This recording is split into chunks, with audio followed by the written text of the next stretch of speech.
السلام عليكم ورحمة الله وبركاته. إن شاء الله إحنا هنا هنتعلم مع بعض إزاي إحنا نسيف حملة أو نسيف تمبلت بتاع حملة بحيث إن إحنا نستخدمه بعدين.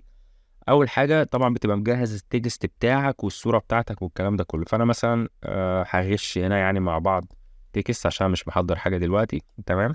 طيب، أول حاجة بتخش على صفحة الأوتو ريبلاي أو الرد التلقائي وبتعمل اد نيو أوتو ريبلاي. طيب، في الكيورد هنا بتعمل إيه؟ انت دلوقتي هتضيف حاجه تستخدمها في تمبلت للرسائل. انا عن نفسي فبروح عامل تمب اندرسكور واكتب بقى اسم التمب ده ايه. تمام.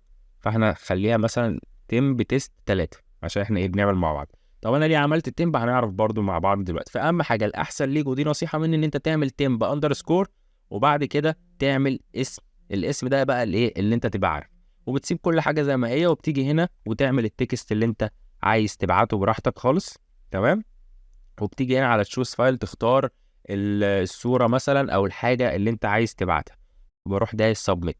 دلوقتي انا لو جيت عشان ابعت حملة تمام في السند مسج هنا، لو انا بعد ما اخترت اعدادات الحملة حاجة هنا في السلكت تمبلت هلاقي هنا جايب لي كل الاوتو ريبلاي اللي انا عاملها.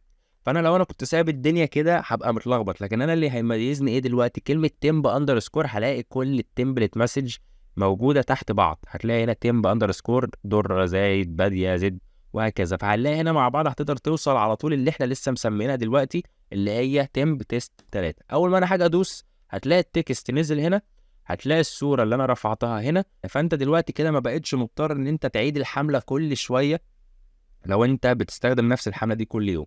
فانت هنا مثلا في حمله مكرره انت بتستخدمها كل يوم او كل اسبوع او ايا كان، او حمله انت عارف ان انت ممكن تستخدمها تاني قدام، فاحسن حاجه طبعا ان انت تسجلها في الاوتو ريبلاي بحيث ان انت تقدر تستدعيها بالصور بتاعتها بكل حاجه. بس كده، والسلام عليكم ورحمه الله وبركاته.